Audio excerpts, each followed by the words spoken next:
Hey guys, what's up? It's the Culture Detective here, investigating your favorite animes, and today I'm going to do another anime review on an anime that I recently finished. I finished it yesterday, and it is the latest Sonny Boy. Sonny Boy is an original anime written and directed by Natsume Shingo, and it is produced under Studio Madhouse. And it is an anime that only recently ended, and by recently I mean in early October. It just ended in early October, and I've been hearing things about Sonny Boy left and right. You know how interesting the pilot episode was, and how interesting its style was, but not a lot about its plot. But curiosity got the better of me. I watched Sonny Boy, and um, where do I even begin? So Sonny Boy is an anime about how one day in school, all of the students inside were transported to a different world. The school is still here, and all the students are here, but all the teachers are gone, and there is no outside world. Everything else is just a black void. It's just an abyss, and together they must help each other to find out how to leave this world and return to their original world, aka the real world. And that's basically the plot. But to say that this is the plot and the premise of the anime is completely missing the point, because this anime isn't even about it. And needless to say, this is probably the most abstract and experimental anime I've ever seen. Also, probably one of the most abstract and experimental piece of cinema I've ever seen. Before I dive deeper into the plot of this anime, I would like to talk about the technical stuff first. First of all, I love the art style. So apparently Natsume Shingo also worked on other projects like One Punch Man, and for some reason, I don't know where did I hear this, but he also worked for Kon Satoshi in the making of Perfect Blue and other animes that's done by Kon Satoshi. So obviously the art style of Sonny Boy is clean, it's crisp, it's not fancy or anything, it's very plain, but it is the simplicity that really sells the art style for me. It's just so plain and real, and it's just very humane and grounded in a sense. I also really like the fact that this anime doesn't have an opening sequence, because again, this anime is not like any other animes you have ever seen in your entire life. This anime is not supposed to be a narrative experience or anything. It's not supposed to be fancy or emotional or anything. So the fact that it doesn't have an opening sequence is great. It also doesn't have an ending sequence. It has end credits. It has an end credit song by the Gingnam Boys, I think. I forgot to mention that the soundtrack for this anime also involves Taiwanese rock band Sunset Roller Coaster and Midair Thief, one of my favorite musical acts hailing from South Korea right now. I just revealed his album, not too long ago and gave it a 10 out of 10. So it is such a pleasant surprise that Midair Thief would make an appearance in this anime. It's kind of awesome, actually. But yeah, it doesn't have an ending sequence per se. Not only that, this anime is very silent. The entire episode 1 is completely musicless. It has diegetic noise, but the whole episode doesn't have any music aside from the end credits song. And I really love it, because out of all the animes I've seen so far in my entire life, most of the animes suffer from the same issue, and that is it has too much music, too much dramatic music to accompany dramatic scenes. And music is a very powerful tool in cinema, because it guides the audience to feel certain way. It almost forces the audience to feel certain way. So happy, upbeat music forces the audience to feel happy. Sad, downbeat music forces the audience to feel sad. and downbeat. Music is extremely powerful and it cannot be abused. And I think Sonny Boy perfectly understands that, because ultimately too much music means that the director isn't confident enough to have the audience figure out the story and the emotional value of the story. And without music, it's like the director is more confident in his own story writing. But on top of that, without music, it is really up to us to feel and think. And Sonny Boy is very obviously an anime that's not supposed to tell us, okay, this is happening, that is happening. It is like a fable. Sonny Boy is like, in a sense, a story that is so malformed and poorly structured and strange. It is ultimately up to the audience for interpreting the anime. This anime doesn't have a clear answer. Why are the students adrift? Why are they sent to a different world? Why do some students have superpowers? Why do some others don't? What is the meaning of all this? How do they get out? There are no real answers. It's all up for interpretation. It's all up to the audience to figure it out themselves. Or instead of figuring it out, feel it out.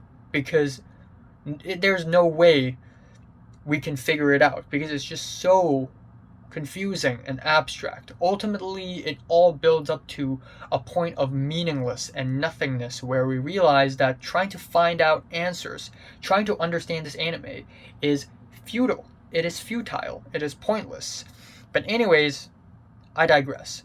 This anime has its fair share of inspirations, all the way from the English novel Lord of the Flies to the manga The Drifting Classroom, the TV show Lost, and also apparently a French novel written in the late 19th century called A 2-Year Vacation.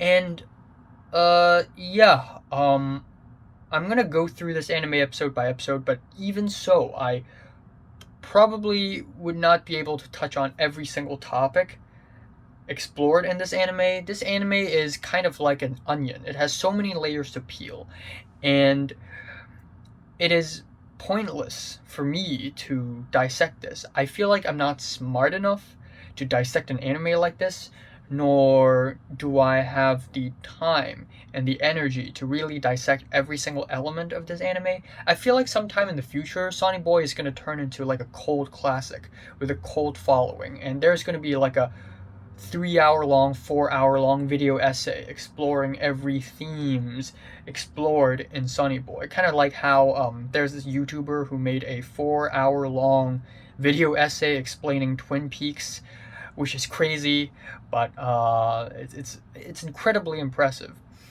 Now, maybe I'm reading into this anime a little bit too hard. Maybe Natsume Shingo made this anime for fun. Maybe it's just experimentation. Maybe it's not meant to have a story or anything. But then at the same time, you have to admit there are so many deeper themes and ideas explored in this anime that is, without a doubt, intentionally placed. So what is this anime anyways? What am I even looking at? What am I even trying to understand? Now, the first 3 episodes are pretty slow paced, but for an anime with this very real and almost meditative style, I think it is perfect pace for the anime. And in the beginning, usually in an anime, there's a hero and there's a villain. So in the beginning, I actually had no idea what kind of anime I'm getting into, so I was trying to figure out who's going to be the villain. So at first, we have authoritarianism. The school is sent to the void, and the student council wants to control the entirety of the rest of the school and have them follow these rules because it's supposed to keep the peace. And at first it sounds like a good idea, and then it sort of turns into authoritarianism. It turns into totalitarianism. And so maybe the student council are the villains. Except after they are being toppled and are sent to a different world, which is the beach, the island, where pretty much the rest of the anime takes place on. where we realize that maybe they are not supposed to be the villains. The villain is this girl called Mitsuho, whose voice actress is Aoi Yuki, who is a very talented voice actress. Mitsuho is apparently responsible for setting things on blue fire and destroying them, but turns out she is innocent. The blue fire is only a rule of the world. If you take something without giving something back, that something will turn into blue fire and burn and be destroyed. And every world has rules. And yes, every world, because the characters in this anime will soon jump from world to world to world to world. So every world has its own rules. And so on episode 3, we have another rule where if you are being left out, if nobody remembers you, if nobody cares about you, you're going to be secluded. And I am back. Where did I last leave off? I had to cut off my review in the middle just so that I could get clothes out of the drying machine. But anyways, I'm back. So much for drying.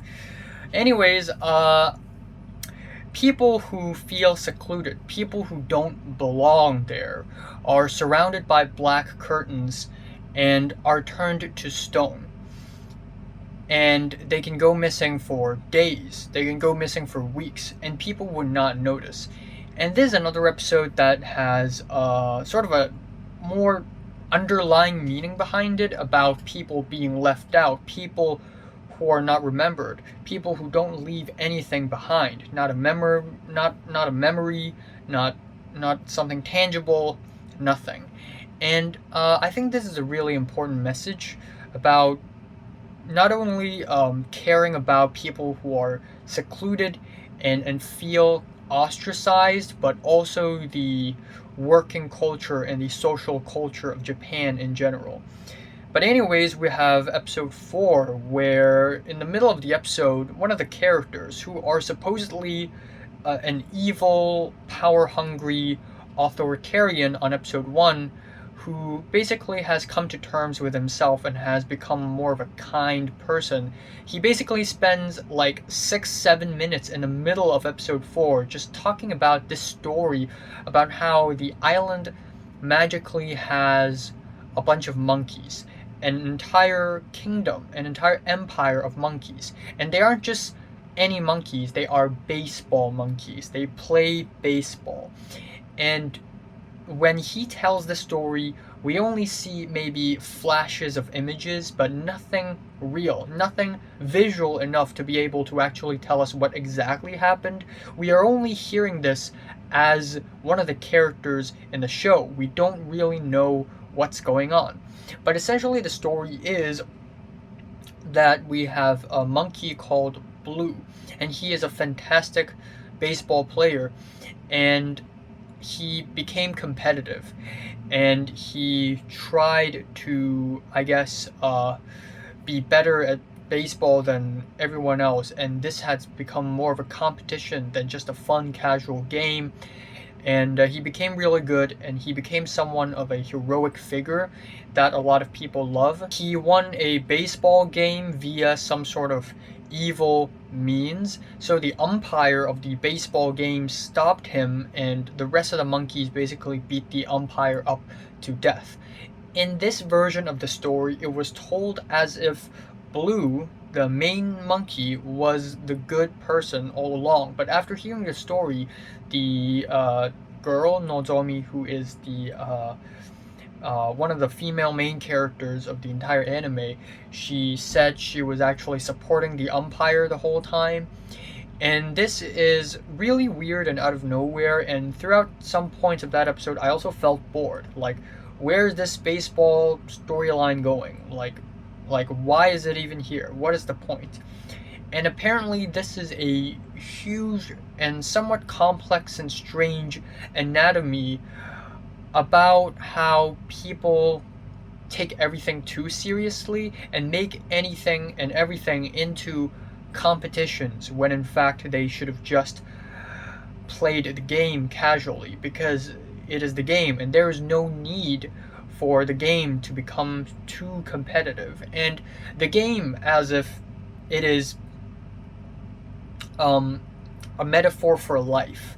If you want to live life competitively, you're missing out on the true meaning of life. Life is about living. Life is not about winning, and it is about living. And I think that's what ultimately this baseball monkey story tells us. Again, it's all speculation because it's just so abstract. On episode 4, we have this character called Ace, and he challenged uh, Nagara, our main character, to a game of baseball, which Nagara had lost because he's bad at baseball. But it wasn't like an epic defeat. It wasn't like a dramatic defeat. It wasn't like a huge, sad, miserable point in the plot or anything. It was just treated as if, oh, I've lost. Oh well. Okay, so I kind of forgot to introduce the main characters, but essentially we have our main character, Nagara, who is a regular boy who is kind of shy, introverted, and very passive and conformist. And most people in the story have superpowers, but superpowers isn't really the point in the story or anything. It is not really a main dish. If this anime is a 3-course or even a 5-course meal, superpowers would merely be a side dish in like the appetizer or anything. Because the superpowers in this anime, they are really, really weird. You know, it's not like your average superpowers, you know, like super strength, super speed, telekinesis, whatever. Superpowers in Sonny Boy are superpowers like being able to speak to God, or hearing God's voice, creating new worlds, exiting worlds, and finding death, creating matters out of nowhere, and creating concepts and ideas. These superpowers are super abstract and as intangible and as ununderstandable, incomprehensible as it can ever get. So Nagara at first doesn't seem to have a superpower or anything, but after figuring things out, he realized that his superpower is to be able to teleport into a different world. And the world is called this world, Kono Sekai, which means this world.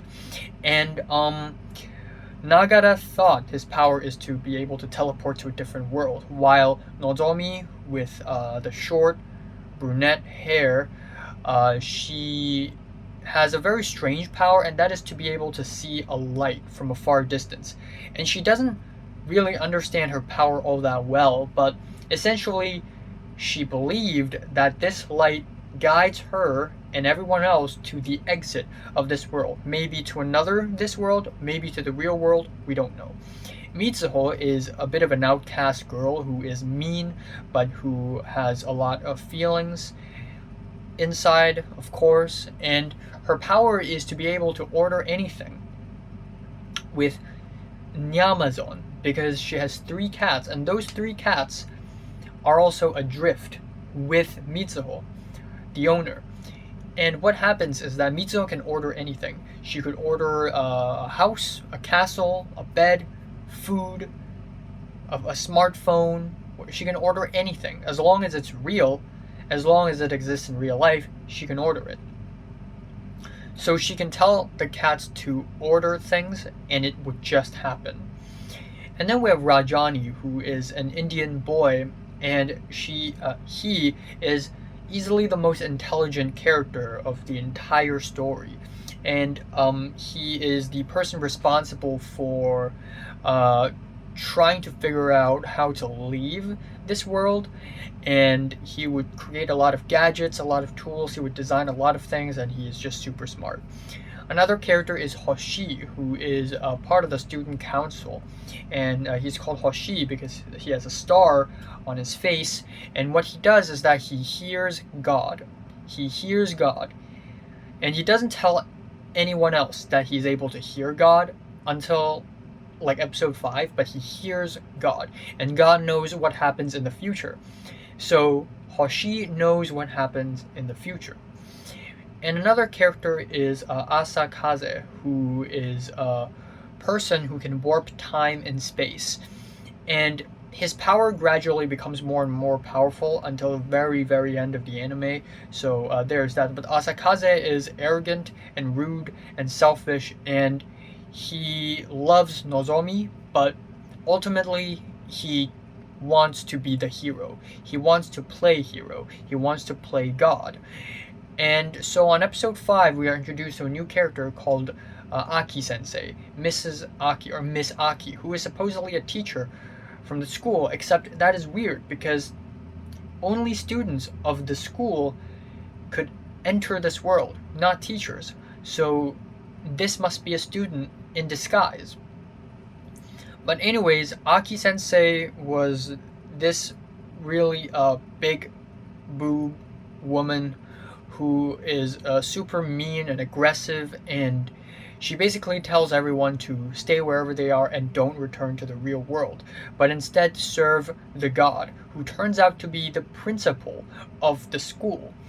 And so what happens is that Aki Sensei told everyone that Nagara had the power, or everyone already knew, but Aki Sensei told everyone that Nagara is not their savior, but will be the person who will contribute to their downfall. And instead, Aki Sensei appointed Asakaze, who can warp time and space, to be her right-hand man and basically guide the people, like he is the chosen one or something. And in these episodes, everybody basically ostracized and hated and despised Nagara, our main character, which is really sad and painful, something really hurtful to see, even though characters like Rajani, Nozomi, and Mizuho are still on Nagara's side.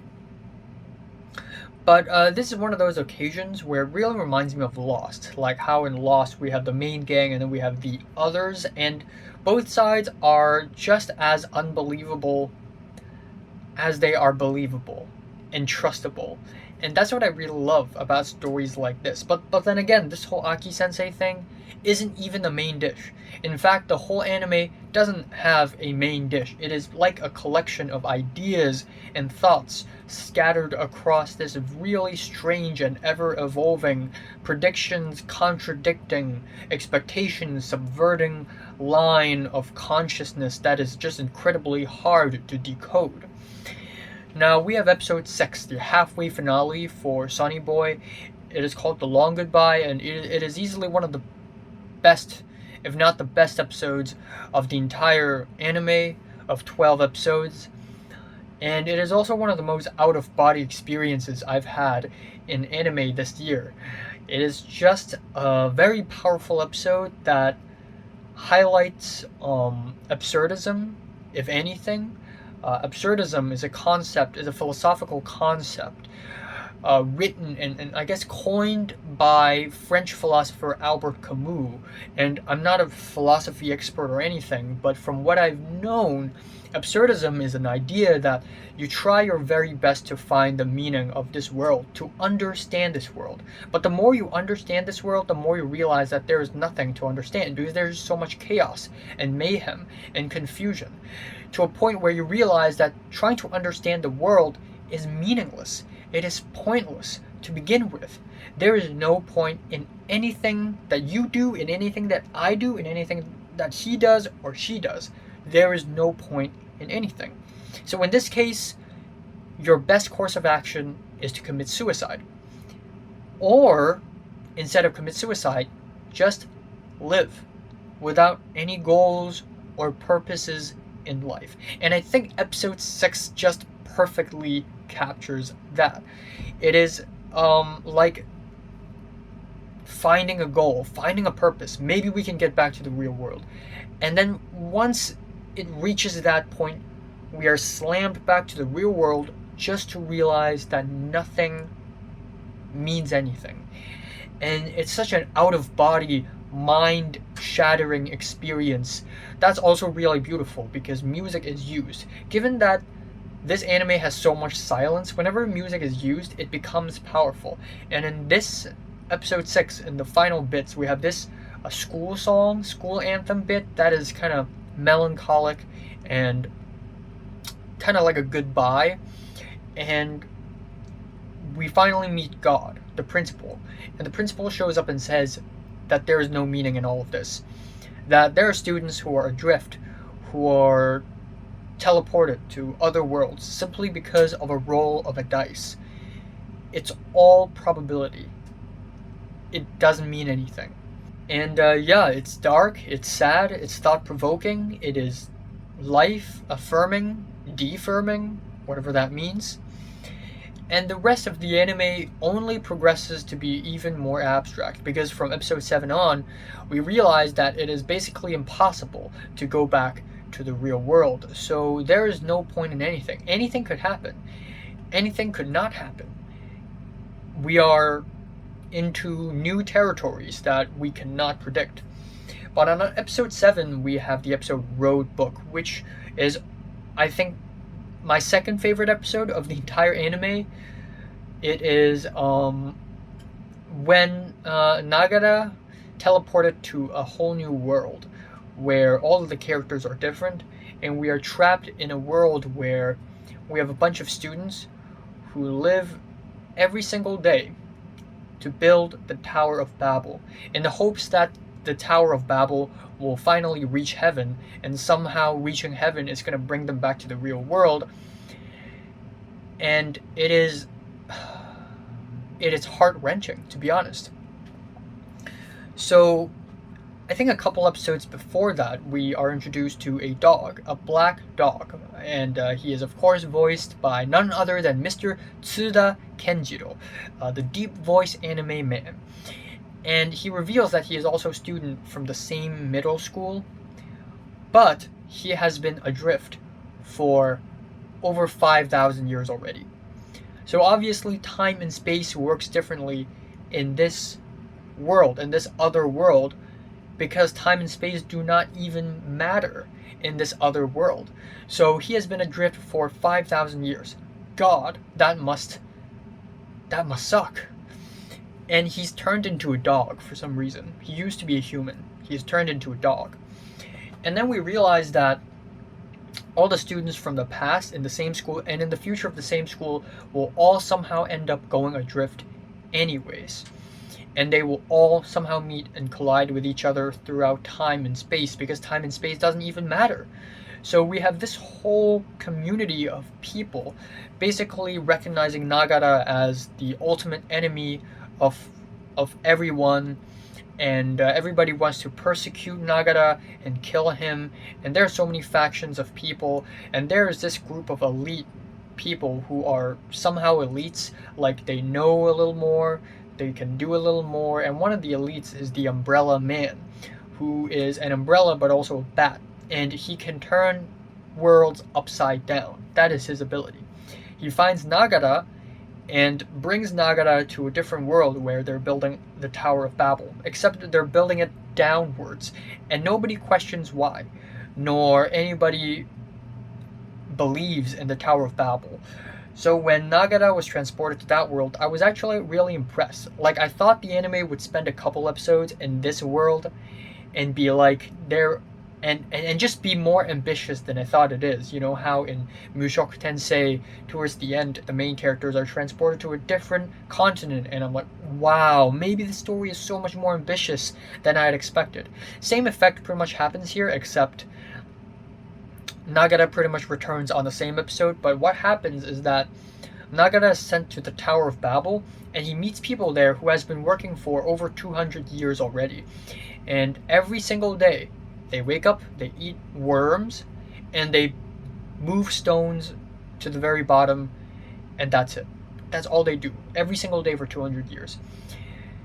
And ultimately, Nagara made friends with another person, and that person told him that he knows that this Tower of Babel is bullshit. It doesn't work. There's no way out. There is no heaven. There may not even be a God. But it doesn't matter, because it at least gives him a purpose to live. And when I scroll through Reddit to find people discussing this anime, on episode 7, one of the users even quoted Karl Marx. And basically what Karl Marx says is that we have the lower class and then we have the upper class, the elites. And what happens is that the elites create a religion so that the lower class would have enough motivation and enough purpose to move on with life, to continue doing whatever they're doing, manufacturing farming, living, whatever, just serving the purpose of stabilizing the structure, the socio-economic structure of the whole world. And the elites, they just sit back and they create this religion. It's not necessarily wrong. Religions have to exist at some point. Religion is a necessary idea, a necessary thing that human civilization has always headed towards, because it is civilization instinct to create God, to believe that there is a higher power, to believe that there is more of a purpose in life than to just live, like you want to serve God or something. And so, again, this episode is just gut wrenching because ultimately it is about false hope. It is about living a life based on hope that isn't even real and sticking to it for over 200 years, 300, 400, 500, 1,000, 2,000, 10,000, a million. It doesn't matter. It doesn't matter because there is no meaning anyways. And all this hope, they are false. They are lies. They don't mean anything. Yeah, episode 8 is where we have a flashback for the dog character Yabamiko. And it is an episode about regrets and loss. And again, somebody on Reddit basically quoted Nietzsche, the philosopher, for the episode, with the idea that God is dead. And again, similar themes being explored: the purpose of life, the purpose of following orders, the purpose of living life for a higher purpose. And in this episode, we are introduced to this character called War. And what War wants is to kill God. And God not in the Jewish or Abrahamic sense, but God as in absolute morality or a higher purpose in life. And he wants to kill God, and that is a kind of a disturbance to the socio-economic stability to this world's structure, I guess. And this episode is also about regrets and loss and being a conformist, being a nihilist, being a pacifist, being the last man, being the person who's longest to live. And because the dog character Yamabiko is such a nihilist and conformist, he is not able to save the people around him, and everybody around him died of a plague where their bodies slowly turn into red gems. And it's dark, it's sad, it's depressing, and it's very thought-provoking, I guess, at the very least. On episode 9, we have the revelation that ordering things is not Mizuho's power, but rather the cat's powers. The episode starts off with the cats speaking, and I really like the idea that the cats are not like young and cute or anything. They're old people who has lived long lives already, and they look at Mitsuho and they say, Mitsuho is only a kid. She needs us by her side. She needs us, her cats, to take care of her. And we even have some Mitsuho flashbacks. But also, at some point in the episode, we are revealed that maybe it's the other way around. Maybe it is the cats who need Mitsuho because the cats have attachment issues. And on top of that, we basically enter this tundra world where at this point, the dog character Mitsuho and Nagara and Mitsuho's cats have been wandering from world to world for maybe months, maybe a year already, we don't know. But they ended up in a tundra where they meet up with Asakaze and his clan of people. And what happens is that we have a character called Soa Seiji, and his power is to be able to reverse everything. And because of his power, God sent Miss Aki and Asakaze to kill him. And to kill him, what happened is that there is a double of Soa Seiji, which led him to believe that this double is his long-lost twin. And because of this identity crisis, he wants to kill his twin. But to kill his twin, he kills himself. And it's been hundreds of years where they have battled where the twins have battled, when in fact they're not twins, they're just themselves. But if one of them loses, the other loses still. So if one of them dies, the other dies. And that is how their existences are pretty much erased in the story. And then we have episode 10, which is another really bleak episode where Asakaze and Miss Aki are on their way to kill War, the same character that showed up in the dog's flashbacks a couple episodes ago. And War is so much different in this episode. He is an empty man, a hollow man with no thoughts and thinking. So we are also introduced to this character, Tsubasa, who can read minds, but forever lives with a broken arm. And what happens is that we have this love triangle of Tsubasa loving Asakaze and Asakaze loving Nozomi, and Asakaze being controlled by his lust. And because Aki Sensei is such a hot woman, that Asakaze, and also Asakaze really wanting to play hero, really wanting to be the savior of the world, he basically followed Aki Sensei and God, aka Principal's words, to do whatever they want.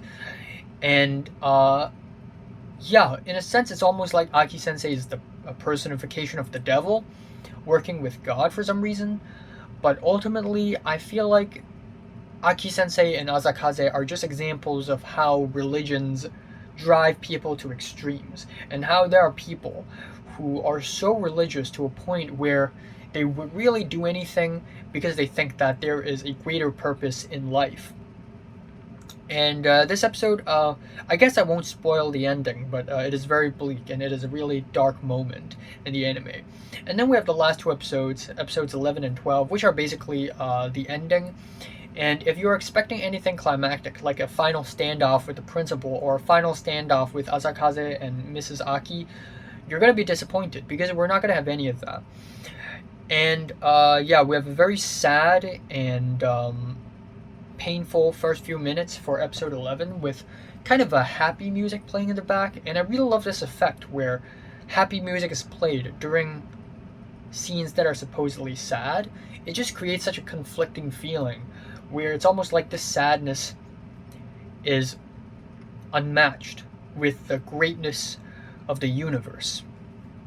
We have the return of Rajani, who has been living for 2,000 years already and has become one with the nature. At the very end of the anime, it is implied that he has become the Buddha, like he has reached Buddhist enlightenment and has become a hollow shell. He has finally understood the meaning of life, and that is, there's no meaning in life. Life is nothing. We are only walking pieces of meat. Our thoughts and our consciousness are only results of a bunch of physical reactions and chemical reactions. We are nothing. And it's all right because that's life, because that is nature. And Rajani has reached that point and he has become a Buddha. He has become a statue. He has become someone with nothing inside, but in a good way. In a way, he is fulfilled. And yeah, episode 12 is where, I guess spoiler alert, but it wouldn't even matter. And that is Nagara and Mitsuho returned to real life. And we are told that Aki Sensei and everyone else basically died. And again, that only feeds the idea of how a lot of these religious people, thinking that religion is the ultimate answer, will only be disappointed when they finally learn that there is no meaning. And the only way to escape this meaninglessness is death. And so they all volunteered to die. And to die forever. Not only because in this world, if you get hurt, the hurt is reset. So if you die, you can't really like actually die. But for some reason, I think it was Hoshi who invented death. Finally, somehow Nagara and Mitsuho has returned to real life, and it's not this really emotional, crazy experience. They return to real life and they continue their shitty lives, their boring lives, cars on the streets, mean people, work, school, nothing special. And what's beautiful and also damning about this ending is that reality has never been more real, and reality has never been more meaningless. But what's different from the life before the drifting and after is that this time Nagara smiled because he finally understood that life is meaningless and all he needs to do is to live. He found comfort in that. He doesn't need to search for a higher purpose anymore. Just live in the moment and be himself as he is supposed to in this great universe that spans over billions of years with so many people and so many stories to tell. Ultimately, his story is nothing, is nothing but a speck, and he realizes that and he's comfortable with it. And that is something that even I myself, a 19-year-old, cannot fully grasp yet, but I just really appreciate how this anime tackled the meaning of life and nothingness, pointlessness, absurdism, nihilism, and yeah. Wow. I know it is really weird, but I feel like it would be disrespectful and it would be sinful to not give this anime a 10 out of 10. Wow. So, have you watched Sonny Boy? From 1 to 10, how much did you rate it? Like it, and subscribe if you want more, and thanks for watching. Maybe at some point in the future, I'm going to do a video essay on this anime. Who knows?